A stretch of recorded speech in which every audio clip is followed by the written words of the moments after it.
중요하잖아요. 믿을 수 있는 사람이 말을 해야지 그 말을 믿는 거니까. 하나님이 말씀이긴 하지만 이제 마가가 쓰잖아요. 저자 마가기 때문에 마가복음을 조금 서론을 나눠보면 마가복음은 사복음서 중에서 가장 먼저 쓰여진 복음입니다. 마가 요한에 의해서 쓰여진 말씀이고 기록 장소는 로마, 그리고 기록 연대는 지금 65년에서 70년으로 추정하는데 이 당시가 제가 감기 왜 코로나 후유증으로 목소리가 좀 허스키하네요. 어디까지 했죠? 64년에 로마 대화제가 있었습니다. 이 당시 네로 박해 시대였거든요. 그래서 수많은 사람들이 순교를 당하고 예수를 믿지 않는다는 말만 하면 살려주는데 그 말을 못해서 십자가 달리고 밤새도록 그 로마시는 불이 밝았다고 합니다. 왜냐하면 그리스도인들의 그 시체 태우는 그 불빛으로 인해서 말할 수 없는 그런 핍박의 시대에 그 성도들에게 잠깐이고 이 세상은 잠깐이고 그 영원한 부활의 세계 하나님의 나라는 영원하니까 그것을 잘 인내하고 믿음을 지킬 수 있도록 격려하는 그런 복음서입니다. 그래서 여기 핵심은 즉시로란 말이 참 맞지. 곧바로 즉시로. 그러니까 곧바로 우리가 죽으면 바로 하나님 나라에 간다는 거. 그리고 하나님 아들을 믿지 않으면은 지옥에 갔기 때문에 하나님의 아들을 믿는 일이 너무나 시급하기 때문에 즉시로 곧바로 이런 단어를 가장 많이 사용하고 있습니다. 결국은 이제 주제는 뭐냐면 그 예수님이 많은 사람을 위한 속죄물로 십자가에 자기의 목숨을 내어주시고 모든 사람을 종으로서 섬겼던 그런 말씀, 그 예수님의 그리스도의 사역, 그 중심이 십자가의 사역이 40% 이상이 그 십자가를 향해서 가고 있습니다. 이 마가복음은. 그 다음에 지금 보고 있는 제가 이 배경에 이탈리아 베네치아에 있는 그 마가 얘기 아니죠. 마가 기념 성당에 있습니다. 옛날에는 다 성당밖에 없었잖아요. 지금 이탈리아 베네치아에 있는 성 마르코 성당에 이렇게 아름답게 지어져 있습니다. 그리고 이 마가는 나중에 바나바와 함께 2차 전도 여행에서 바나바와 함께 구브로로 갔다가 구브로에서 바나바가 그 유대인들에 의해서 돌맞아서 순교를 했습니다. 그 바나바의 행적이 성경에 그 이후로 전혀 나오지 않는데 돌맞아서 일찍 순교를 한 것 같습니다. 그 다음에 마가는 그 이후에 헬라어에 능통하고 굉장히 똑똑한 사람이었기 때문에 또 바나바라든지 많은 그 멘토들에 의해서 잘 키워졌잖아요. 그래서 그 사도 베드로의 통역관 겸 그 보좌랄까요? 통역 겸 수행으로 항상 따라다녔습니다. 그래서 마가복음은 결국은 베드로에 의한 왜냐면 마가는 12제자가 아니고 예수님이 직접 생애를 같이 먹고 자질 않았잖아요. 그래 그 가르침을 근데 구체적이고 정확하게 기록할 수 했기 때문에 그 초대 교부들의 기록과 그 전통으로서 보면 베드로에게 전해받은 것이라는 설명이 가장 적절하다고 합니다. 사도 베드로의. 그 다음에 여기가 사도 바나바와 함께 2차 전도 여행을 마가가 여기 갔는데 여기 원래 바나바 이 사람들의 뿌리잖아요. 구프로섬. 그래서 여기 바나바 기념교회가 바나바가 유대인에게 돌맞아 순교했던 자리에 바나바 기념교회가 있고 지금 여기 토르스 이렇게 산맥이 있습니다. 이 살라미라는 말이 사도행전에 많이 나오잖아요. 살라미에서. 그 다음에 미리 조금 맥을 잡아보면 요 당시 시대는 네로의 탄압입니다. 네로 64년에 로마 화재가 났는데 그 기독교 네로가 자기가 막 그 폐위되고 굉장히 쫓겨날 지경에 이르려니까 기독교인들에게 그거 죄를 뒤집어 씌워서 온갖 그 고문과 이런 것을 가장 핍박이 기독교의 탄압이 가장 절정에 이르렀던 그 시대에 모든 사람이 이제 결국 네로에 의해서 다 뭐 바울이 다 죽었잖아요. 바울도 베드로도 다 순교하고 그런 엄청난 그 핍박의 시대에 그 그리스도인들에게 용기를 주고 잠시 그 믿음을 지키고 믿음을 지키는 그면 하나님을 만날 수 있다는 그것을 그러니까 뭐랄까 연약해진 그러니까 너무 그러니까 연약해지잖아요. 죽을 지경에 이르렀고 너무나 많은 핍박 속에서 그 신앙을 더 이렇게 굳세게 해주고 믿음을 회복하기 위해서 지어진 것이 이 말씀입니다. 마가복음입니다. 그리고 64년에 그 로마 화재가 있었는데 이것은 65년에 쓰여졌기 때문에 기록이었는데 65년 이후에 그때 쓰여졌다는 기록이 많기 때문에 이 당시 로마 기독교인들이 그 예수를 믿지 않으면은 예수를 믿으면은 다 이렇게 말도 못하는 고문과 십자가형 막 말도 못하는 왜냐하면 황제가 로마 황제가 있는데 왜 또 다른 왕이 있느냐 예수가 왕이라니까 이 사람들이 이렇게 죽였습니다. 그 다음에 순교가 하늘 때 얼마나 또 무섭습니까? 끔찍하게 죽이니까 복음의 마가의 그 격려로 한때의 핍박을 받은 초대 그리스도인이라고 했습니다. 이 당시 로마의 기록을 보면 그냥 이 순교하는 것을 목숨을 진짜 너무나 초계같이 이렇게 버리고 로마인들도 깜짝깜짝 놀랄 정도로 그렇게 믿음을 선택하고 했던데 이 마가의 그 이 복음서가 굉장히 마가가 많은 영향을 준 것 같습니다. 그리고 마가복음의 특징은 굉장히 짧은데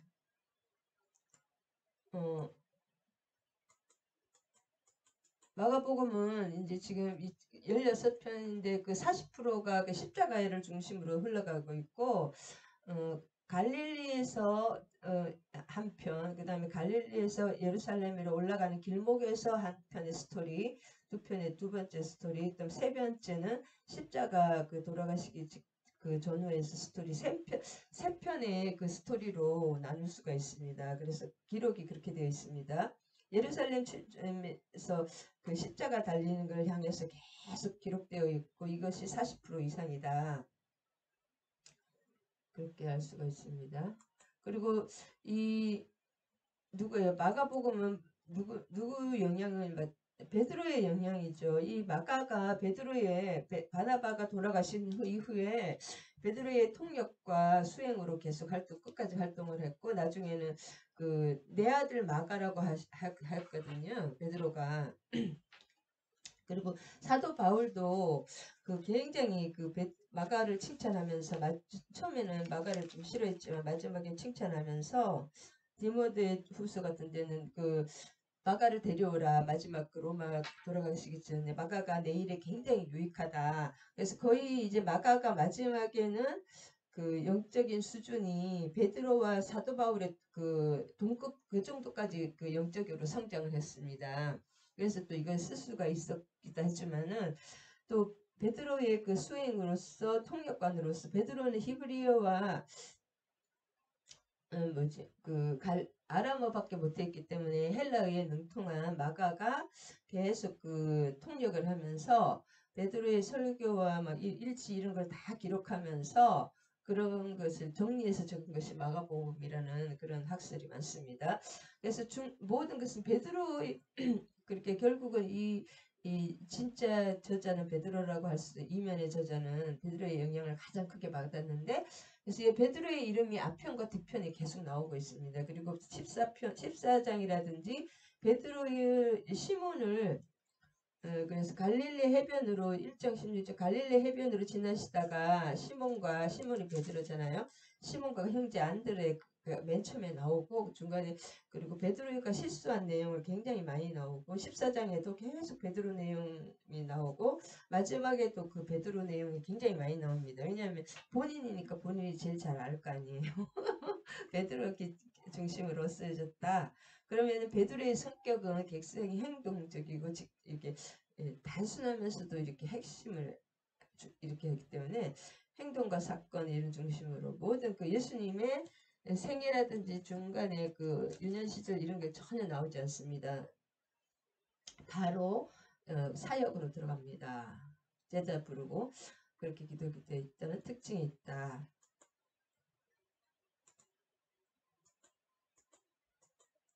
그리고 여기는 지금 많은 사람들이 뭘 당하고 있습니까? 순교 당하고 있기 때문에.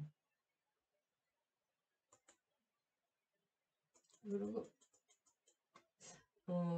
마태복음이라든지 뭐 누가복음에 비해서 빠른 전개와 생동감이 굉장히 넘칩니다. 그러니까 중요한 딱딱딱딱 다른 때는 막 굉장히 길게 하는데 딱 두 줄로 들어간 것도 있고 굉장히 그 예수님의 십자가와 중심으로 다른 것이 좀 생략되어 있고 전개와 생동감 넘치는 그런 내용으로 되어 있습니다. 그 다음에 여기서는 이게 이 유투스라는 유투스라는 말이 제일 많이 나오는데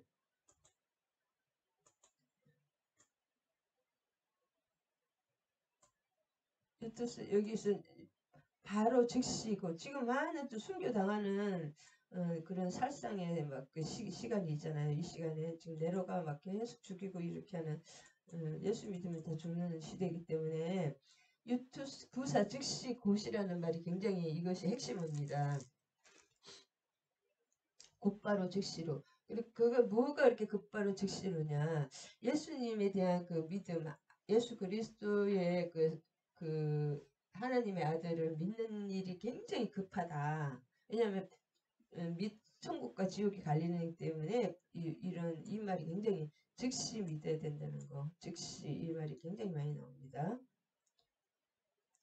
그 다음에 예수님도 여기서 계속 그 십자가에 대해서 내가 자신의 죽음과 부활에 대해서 계속 그 3번 이상 얘기를 하는데 제자들은 이 땅에서 오히려 그 영광과 자기들이 그냥 이렇게 우편에 막 좌편에 좌의정 우의정 될 생각만 하고 있잖아요.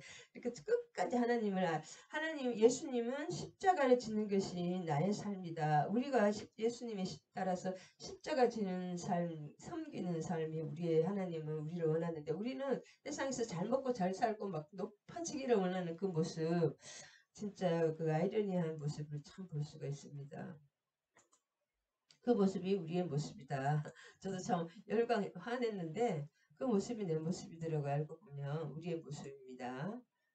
내가 잘 되고 내가 왕이 되기를 원하잖아요 우리는.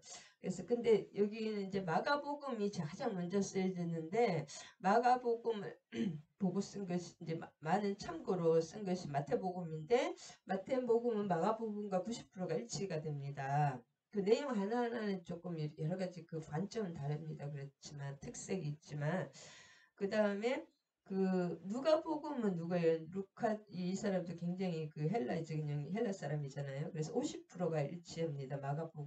마태복음과 그러니까 마가복음도 마가복음과 누가복음은 또 굉장히 많은 일치가 되고 있습니다. 그래서 요한복음은 10% 이하로 전혀 왜냐면 이후에 똑같은 복음을 또 하나 더 쓸 필요는 없잖아요. 다 끝난 후에 한참 가장 마지막에 쓰여진 복음이기 때문에 또 성모 마리아와 그 예수님의 사이가 가장 깊숙이 가장 가까이서 가슴에 안겨있던 제자잖아요.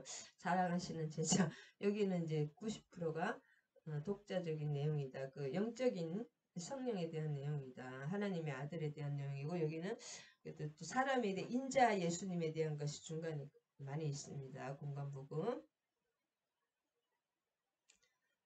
그리고 이 모습도 한 번 더 보면 예수님이 예루살렘 올라가는 건 뭐예요? 왕이 되려고 올라가는 게 아니잖아요. 십자가 지기 위해서 올라가는데 예수님은 뭐 마음이 얼마나 또 같이 기도해 달랄 정도로 또 힘들기도 인간적으로는 굉장히 힘들잖아요. 십자가 지는 것이 보통 일이 아니는데 제자들은 예루살렘 성전을 보면서 내가 부총리가 될까, 내가 장관이 될까, 내가 뭐 법무부 장관이 계속 그것만 생각하고 있었습니다.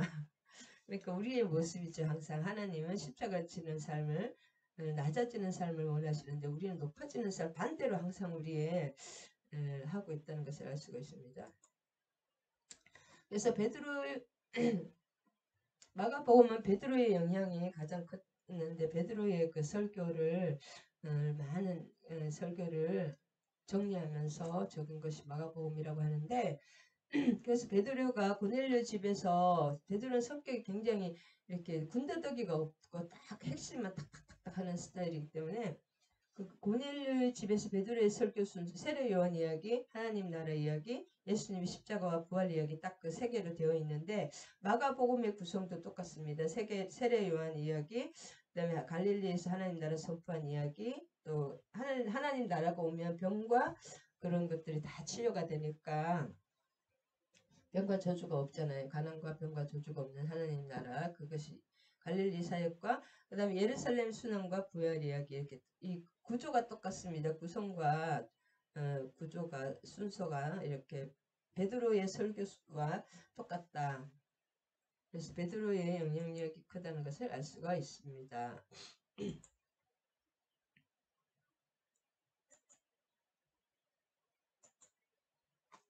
자, 그래서 오늘은 복음에 대해서 1장 1절에 대해서 복음에 마가복음은 근데 이또 마가 또 나중에는 이 마지막에 또 베드로도 순교 당하고 다 돌아가시고 나서는 막 더 이상 어떻게 마가는 어디로 가서 활동을 했냐면은 이집트에 가면 콥트 기독교라고 있습니다. 그래서 이집트의 뭐 수도에서 엄청난 교회를 크게 이렇게 일으켰습니다. 마가가. 그래서 이집트에서 어마어마하게 부흥을 일으키고 이집트 그 복음 전도를 꽃을 피웠던 사람이 마가입니다. 이 마가가 되기 위해서는 누가 있었어요? 바나바의 끊임없는 그 자꾸 이렇게 격려와 그런 것들.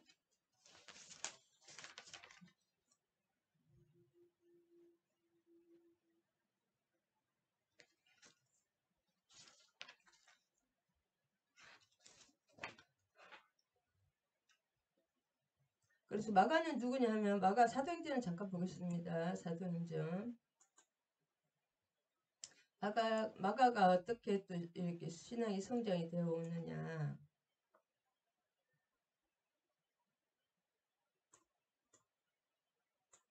마가에는 그 초대교회에 그 뭐랄까 물질을 이 마가 어머니 마리아와 바나바가 자기 재산을 다 초대교회에 헌신을 하면서 초대교회가 일었을 수 있게 그 물질적인 것들을 다 제공한 그 집안이 바나바와 마가 집안입니다. 굉장히 돈이 좀 있었다는 집안이 있죠. 그 마가의 다락방 그에서도 마가의 다락방에 그 다락방이 여기 이스라엘에서 가장 큰 좋은 방이 다락방이라고 합니다. 120문도가 들어 마지막에 또 사도행전에 그 성령이 오시기 전에 120문도가 계속 기도했던 곳이 마가 다락방이고 예수님 돌아가시기 전에 마지막 만찬했던 곳이 마가의 집입니다. 그러니까 그 집을 다 제공했다. 그리고 깨닫고 베드로가 이제 이게 벗어나게 하잖아요. 감옥에서 그때 이거 천사가 실제구나 하면서 간 곳이 간 곳이 어디예요? 교회 있잖아요. 교회가 모여있는 그냥 마가의 다락방입니다. 그 말은 12장 12절에 보면 그 집이 마가라는 요한의 어머니 마리아의 집에 가니 여러 사람이 거기서 모여 기도하고 있더라. 그래서 마가의 어머니 마리아는 굉장히 신심이 좋고 마가를 계속 신앙적으로 키웠고 이 좀 굉장히 돈이 좀 있었던 집인 것 같아요. 그래서 자기의 그런 집을 다 제공하고 또 그 바나바 외삼촌 바나바도 생질이라는 말이 골로새서에 나오거든요. 바나바의 생질, 바나바의 조카, 외조카, 어머니, 동생인지 누나인지가 이 마리아이기 때문에 많은 헌신을 했던 집안이다. 그리고 13장 1절에 보면 안디옥 교회에 선지자들과 교사들이 있으니 바나바와 니게를 하는 구레네 사람 적동생 사울. 이제 바나바가 이때 이제 그 선교로 사도 바울과 선교로 이렇게 하면서 자기 조카 마가를 데려갔습니다. 1차 전도 여행의 때 수행원으로. 살람비에 이르러 하나님의 말씀을 전할 때 유대인의 여러 회당에서 전할 때 요한을 수행원으로 요더라. 이때는 이제 요한이라는 것은 마가 요한입니다. 이 마가의 이름은 마르 세 가지 이름 있죠. 헬라어 이름, 또 히브리 이름, 여러 세 가지 이름이 있습니다. 요한, 마가 요한. 요한이 하도 많으니까 마가 요한을 이때가 이 마가입니다. 5절에. 그 다음에 이때 나중에 이제 돌아가면서 사도 바울이 엄청 미워했잖아요. 14장 20절에 보면 제자들이 둘렀을 때 바울이 일어나 그래서 이튿날 바나바와 더불어 도베로 가서 바나바와 함께 도베로 갔. 이때 이제 그 마가가 같이 갔습니다.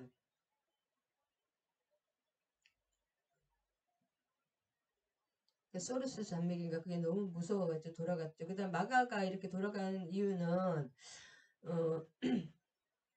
그 향수병 너무나 오래 나이가 아직 어리고 하니까 막 그 계속 이리저리 진짜 이렇게 순례랄까 그 성교가 너무 힘들고 또 죽음의 위험에 시달리기도 하고 또 너무 향수병이 많이 걸렸다고 합니다.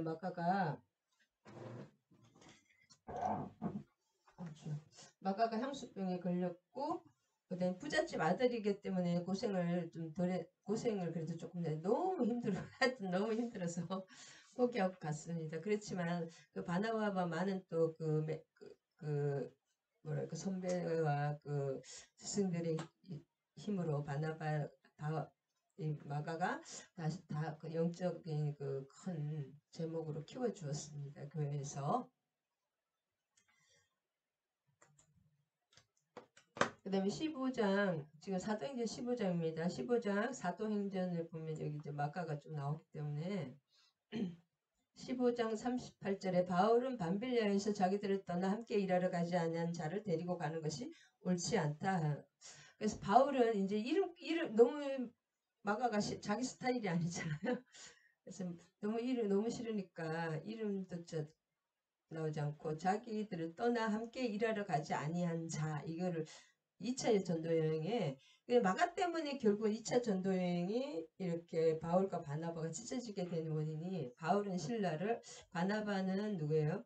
마가를 데리고 구브로로 갔죠. 그 원인이 된 사람이 마가다. 이렇게 됐고 그 다음에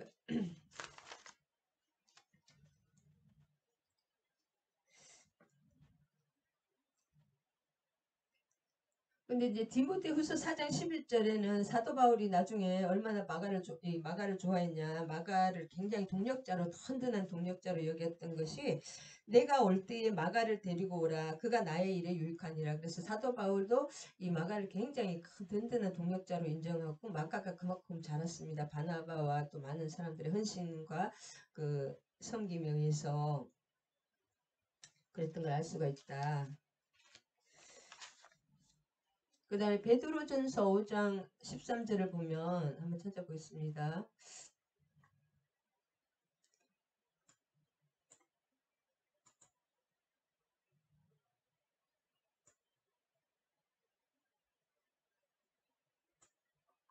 베드로전서 5장 13절에 보면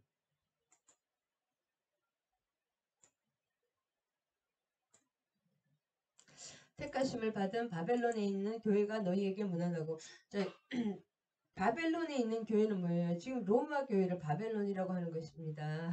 지금 바벨론보다 더 바벨론은 금방 망하잖아요. 망할 줄 모르고 망한다 이거죠. 로마 교회를 바벨론 교회라고 하고 있습니다. 베드로께서 내 아들 마가도 그리하니라. 그러니까 마가가 그 수행원으로 통역관으로 이 베드로와 함께 있던 것을 내 아들 마가도 같이 문안한다는 거죠. 베드로와 같이 사역했다는 것을 알 수가 있습니다.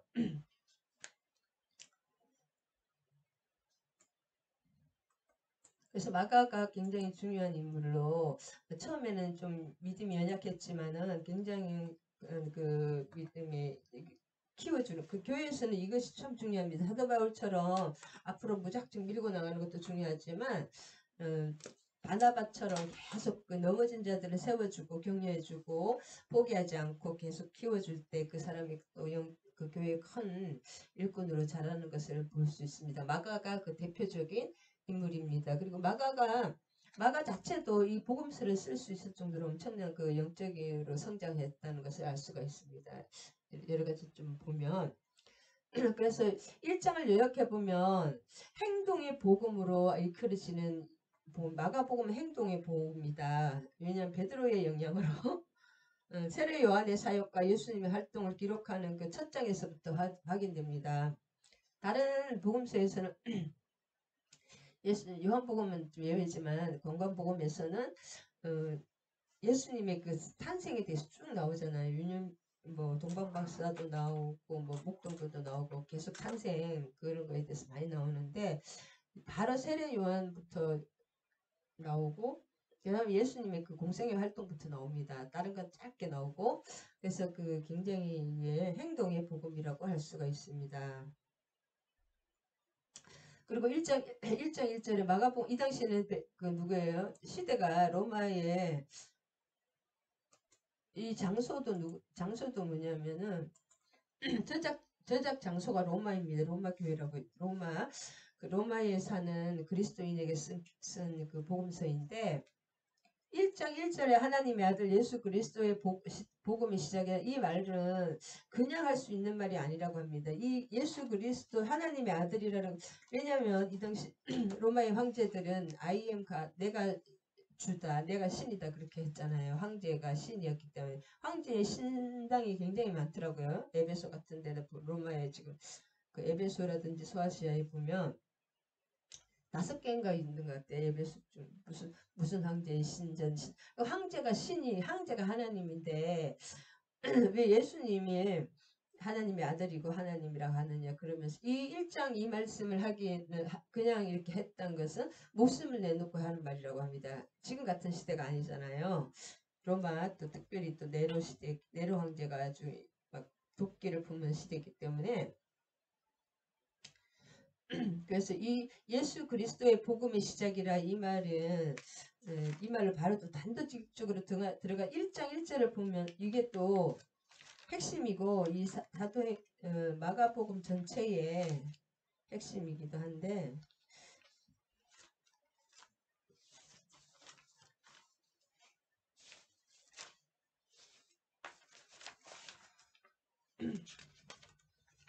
그래서 1장을 한번 보면 1장이 제일 중요합니다. 복음에 대해서만 오늘 지금 나누기를 원합니다. 복음.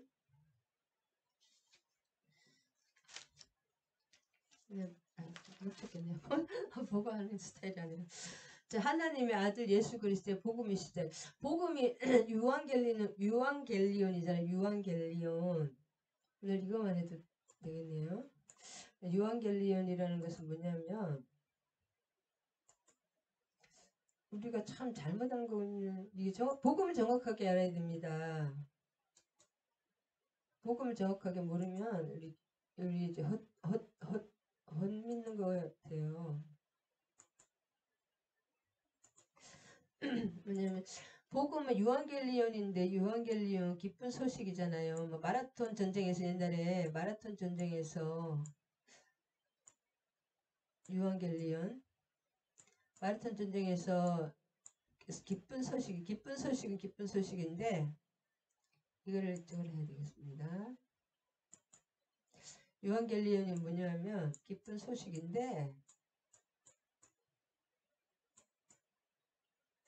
유앙겔리온 복음 기쁜 소식 굿뉴스 이렇게 영어로는 굿뉴스라고 하는데 굿뉴스는 무슨 굿뉴스냐면 새 왕과 나라가 바뀌었다는 것입니다. 새 나라가 왔다. 이 나라가 지금 막 백성을 착취하는 악하잖아요. 보통 왕들이 막 살기가 힘든 진짜 그런 속에서 왕조가 바뀐다는 거예요. 새 나라가 없고 지금 이제 바벨론이 망하고 페르시아가 와서 해방시켜 주듯이 새 나라가 왔다. 그 다음에 새 왕이 왔다는 거예요. 이 지금 있는 나라는 완전히 망하고 새로운 세대가 열렸다. 새로운 시대와 새로운 왕조가 열렸다는 뜻입니다. 새 나라와 왕이 왔다는 것입니다. 굿뉴스. 그래서 이 이완겔리온이 이것도 헬라 용어인데 새 나라와 새 왕이 왔다는 무슨 말이냐면 우리의 그 육신의 나라 내가 왕이 되었 아니면 세상 나라가 아니라 제자들이나 모든 사람들은 세상의 왕이 되기를 원했지만 하나님은 그 하나님의 나라가 왔다는 것입니다. 그 왕이 예수님이고 그 나라가 예수님이 왔다는 것입니다. 그래서 새 나라가 오고 새 왕이 오면 내가 왕이 되었던 그 세상 나라 아니면 나를 위해서 살았던 그런 것들이 다 무너지고 그 하나님의 나라와 그 하나님의 왕 킹덤이잖아요. 킹덤 오브 갓. 그 왕의 통치를 안에 들어가야 되고 왕의 법으로 다시 통치를 받아야 되는 것이 그렇지 않으면 쫓겨날 수도 있고 잡혀갈 수도 있잖아요. 그 법을 계속 위반하면 그것이 이제 마태복음의 5, 6, 7장 천국 헌법이고 이 성경 말씀이 천국 헌법입니다. 새 나라가 임하였으면 그 새 나라가 예수님이고 새 왕이 예수님인데 그 백성이 우리기 때문에 삶이 내가 중심이 되었던 내가 복음이랄까 내 중심이 하나님 중심으로 하나님의 중심에 육신과 영은 반대되기 때문에 이 말씀과 우리의 그 우리는 그냥 잘 먹고 잘 사는 걸 원하지만 하나님은 나눠주라고 하시잖아요. 나눠주고 다른 섬기면서 십자가의 삶을 살아라. 그런데 우리는 끝까지 그 제자들처럼 끝까지 그냥 좌의정 우의정 시켜주세요. 막 무슨 장관 시켜주세요. 그거만 계속 바라고 끝까지 죽을 때까지 그렇게 했습니다. 그리고 마지막에 예수님 십자가 지실 때 그 제자들이 진짜 좌편에 우편에 이렇게 십자가 졌어야 되는데 다 도망가고 다 배신했잖아요. 결국은 베드로는 3번이나 부인하고 그래서 이것이 이게 천지 개벽하는 일이 예수님이 믿는 일입니다. 그리고 내가 영이 진짜 죽었던 영이 살아나고 그렇게 이 말씀으로 성령으로 계속 이렇게 성화 간주정이다 우리의 삶은. 그래서 이 땅에서는 잠깐 이 마가복음 시대처럼 마가복음이 쓰여진 누구 시대예요? 네로의 시대처럼 이 땅에서 평생 살려고 하면 안 됩니다. 바벨탑을 지으려는 사람이 많은 것 같아요. 저부터 이 땅에 이 땅에 잠깐 오히려 순교당하는 것이 하나님의 나라의 큰 그 상급이잖아요. 그래서 사도 바울은 끝까지 그렇게 고난을 진짜 몇 번 죽었다가도 깨어나는 그런 고난을 받으면서도 그냥 앞으로 그렇게 포기치 않고 그냥 끝까지 순교당하면서도 그렇게 씩씩하게 하나님 복음을 전할 수 있었던 이유는 사도 바울은 물총장님 말씀대로 저기를 갔다 왔잖아요. 삼층천에서 그 하나님 나라에 그걸 실제로 보고 온 거예요. 그래서 이 땅은 진짜 분통 맛도 못하고 이 땅에 자기의 그 지식도 굉장히 많은 분이잖아요. 그런 것들은 똥 같다. 하나님 나라에 이 땅의 것은 똥과 같다. 분통만도 못하다고 하잖아요. 그렇기 때문에 그런 것을 그렇게 영의 눈이 쫙쫙 열려있기 때문에 그렇게 살 수가 있다. 그래서 그 육신의 생각은 사망이요 영의 생각은 생명과 평안이다. 우리의 육신과 성경 말씀하고는 반대입니다. 항상 그래서 항상 부딪히는 것 같아요. 사람들이 왜 말씀을 싫어하느냐? 왜냐하면 육의 말씀과 이게 반대예요. 나를 희생하고 네가 헌신하고 십자가 지라는 그 내용이기 때문에 다른 사람을 위해서 십자가의 삶을 살아내기 때문에 우리는 나를 위해서 살아야 되잖아요. 나의 이익을 뭔가 뺏어야 되잖아요. 이 땅에서는. 그렇기 때문에 꼭 100% 그렇지는 않지만 계속 부딪히기 때문에 말씀과 이런 기도를 너무 싫어한다고 합니다. 그리스도의 복음의 시작이라 그래서 참 이것이 이 복음을 정확하게 깨닫는 게 아니라 우리나라 기독교인들도 보면 우리나라는 뭐예요? 샤머니즘의 영향이 굉장히 80% 이상이 샤머니즘의 영향이다. 그래서 우리나라 사람들은 복 받기 위해서 새벽기도 갑니다. 복 받기 위해서. 꼭 나쁜 건 처음에는 아니 이제 처음에 초신자 때는 그것도 좋지만은 이제 좀 언제까지나 젖먹이로 있을 안 되고 장성한 분량이면 하나님의 기쁘신 대로 하나님의 뜻대로 그래서 기도의 삶, 말씀의 삶을 살아야 됩니다. 기도하지 않으면 우리는 끊임없이 죄를 내 뜻대로 하는 건 모든 것이 죄입니다.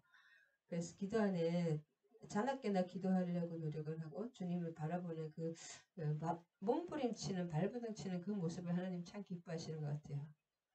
그렇다고 우리가 뭐 큰 걸 할 수 있는 것은 아니지만 하나님은 그렇게 해서 우리 믿음을 자꾸 넓혀줘서 뭔가 이렇게 믿음의 그릇을 넓혀야지 줄 수가 있습니다. 하나님께서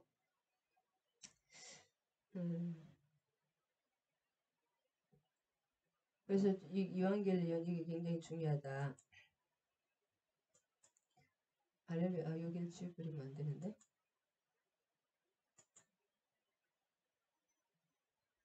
현대에 있는 성경이 좀 좋습니다. 성경.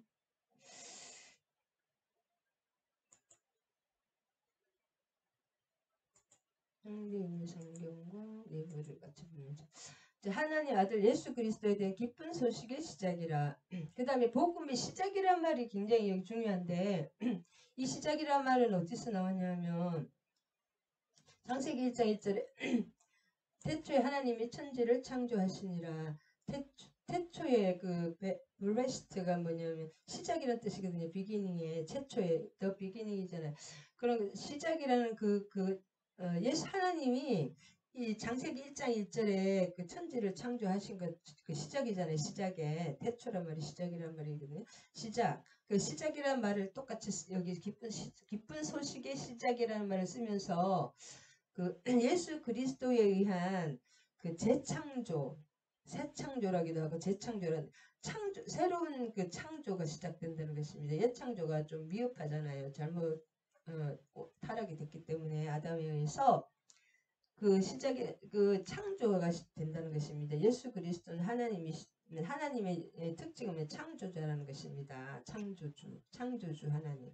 예수 그리스도도 창조주 하나님이시거든요. 제2위의 하나님.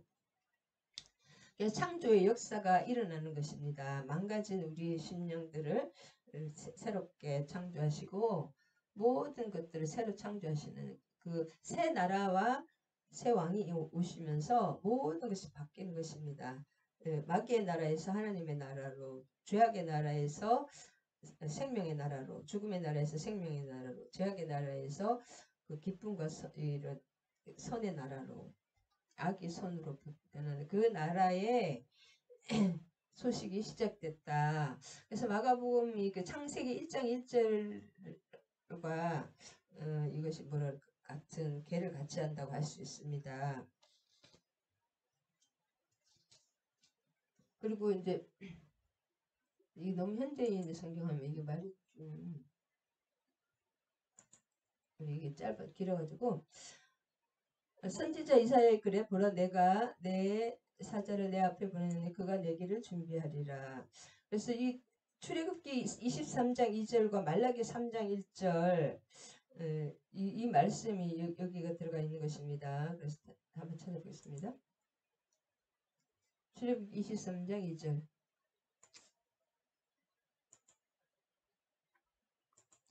성경의 구약에 정통했다는 것을 알 수 있습니다. 이 일은 신약의 모든 그 사람들이 20절에 출애굽기 23장 20절에 보면 내가 내 사자를 내 앞서 보내어 길에서 너를 보하여 너를 내가 예비한 곳에 이르게 하리니 이 말씀을 인용한 것이 이 예비한 곳에 이르게 하니 내 사자를 예수님이죠. 내 앞서 보낸다는 것은 세례 요한을 먼저 보낸다는 것이 예비한 미리 예수님을 위해서 예비했다는 것이 출애굽기에 나오잖아요.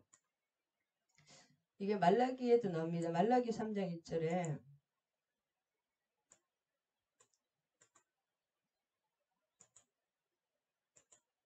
만군의 여호와가 이르되 내가 내 사자를 보내두니 그가 내 앞에서 길을 준비할 것이요 또 너희가 구하는 바 주가 갑자기 그의 성전에 임하시리니 곧 너희가 사모하는 바 언약의 사자가 임할 것이라. 그러니까 말라기에는 마지막 그 선지 썼잖아요. 구약에 내가 내 사자를 보내니 사자는 뭐 내 앞에서 길을 준비하시. 그가 내 앞에서 예수님 내라는 것은 예수님이죠. 그는 누구냐면 세례 요한이 길을 준비하신다는 거예요. 너희가 구하는 바 주가 갑자기 성전에 임하시리니 너희가 사모하는 바 언약의 사자가 임하실 것이다. 그래서 세례 요한과 예수님은 이미 예언됐던 분이라는 것을 말하고 있는 것입니다. 말라기와 출애굽기를 통해서. 그 다음에 40장 3절 이것이 그냥 온 것이 아니라 내 앞에 그가 광야에 외치는 자의 소리가 있어 너의 주의 길을 그의 오실 길을 준. 그래서 신약은 갑자기 어디서 뚝 떨어진 것이 아니라 구약에 다 연관성을 가지고 있습니다. 이거 이사야 40장 3절이잖아요.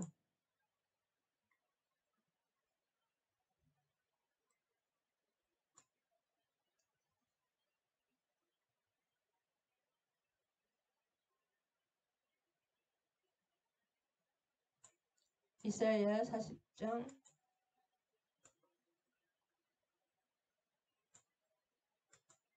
3절입니다. 그래서 외치는 자의 소리요 이르되 너희는 광야에서 여호와의 길을 예비하라 사막에서 우리 하나님의 대를 평탄하게 하라. 이사야 40장 3절 이 말씀. 그래서 소리라고 하는 말이 요한복음에 계속 외치는 자의 소리. 사람 굉장히 세례 요한이 너무 메시아로 올려 있기 때문에 최대한 낮추기 위해서 사도 요한이 계속 소리라고 했던 것도 다 여기 구약을 참조한 것입니다. 여호와의 길을 예비하라. 광야에서 사막에서 우리 하나님의 대로를 그래서 세례 요한의 사역이 이것입니다. 이것 우리의 사역이기도 한데 그것이 이사야서와 출애굽기와 말라기서에 다 예언되어 있는 그 사람이 세례 요한과 예수님이다. 그래서 우연히 모든 것을 하나님은 우연히 하나님 항상 계획하시고 모든 것을 계획하시고 예정하시고 예비하신 다음에 일을 하시지 우연히 하루아침에 우연히 그냥 이렇게 막 아메바가 사람이 되고 그런 건 없습니다. 그래서 그것같이 세례 요한이 광야에 이르러 제사함을 받게 하는 그 사람이 세례 요한이라는 것입니다. 너희의 길을 준비하라. 그의 오실 길을 기록된 것 같이 이래서 세례 요한이 광야에 이르러 죄사함을 받게 하는 세계의 세례를 전파하니. 그래서 세례 요한이 얘기를 이렇게 정확하게 하는 것입니다. 세례 요한이 누구냐? 구약에 예언된 사람이고 예수님도 구약에 예언된 그분 메시아이시다. 이런 것을 이 말씀을 통해서 알 수가 있습니다. 구약을 인용하고 있습니다. 그래서 세례 요한이 누구예요? 요단강에서 계속 세례를 주고 있었잖아요. 요단 세례. 네, 그것에 대해서 말하고 있습니다. 그래서 세례 요한은 예수님의 길을 예비하는 사람이고 그래서 그리고 세례 요한이 그렇게 존경을 받았던 이 당시에는 계속 뭐 바리새인 뭐 사두개인들 전부 썩어가지고 문드러지고 막 특히 사두개인은 또 막 로마와 붙어가지고 막 정치에 붙어야지 이게 종교가 되니까 그렇게 했었는데 바리새인들도 야당이었지만 그 자기들 율법에 갇혀서 그 거칠애라 그럴까요? 거칠어로 이렇게 믿었던 것이고 그렇지만 이 세례 요한은 에세네파라고 해서 이런 거 다 버리고 광야에서만 살아 이렇게 그냥 하나님을 위해서 뭐예요? 무덤 같은 그런 거 있잖아요. 뭐예요? 그런 생활을 했던 사람이기 때문에 너무나 존경을 많이 받았습니다.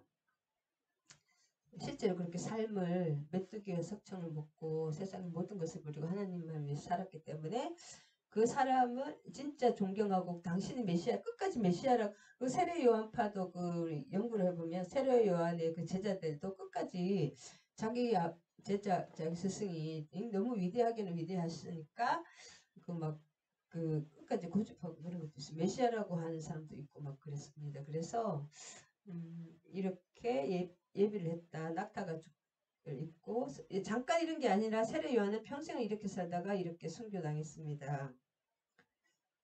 그래서 세례 요한에 의해서 증거가 필요하다. 그래서 바나바에 의해서 사도 바울이 증거가 필요하듯이 예수님도 갑자기 목수의 아들에서 그냥 내가 메시아다 하나님이다 하면 누가 믿겠습니까? 그래서 그 증거 줄 사람이 필요하기 때문에 하나님은 세례 요한을 예비하셨음을 알 수가 있습니다. 아멘. 오늘 여기까지 하겠습니다. 하나님 감사합니다. 오늘 세례요한과 하나님 예수 그리스도 하나님의 아들 예수 그리스도의 그 복음을 전하는 그 처음 마가복음 1장에 대해서 살펴보았습니다. 세례요한과 예수님도 하나님께서 구약에 다 예비하시고 하나님이 만세전에 언제지는 모르겠지만 정확하게 하나님께서 계획하시고 또 이를 예정하시고 예비하시고 우리 삶의 정황에서 그 실현해 내시는 것을 알아보았습니다.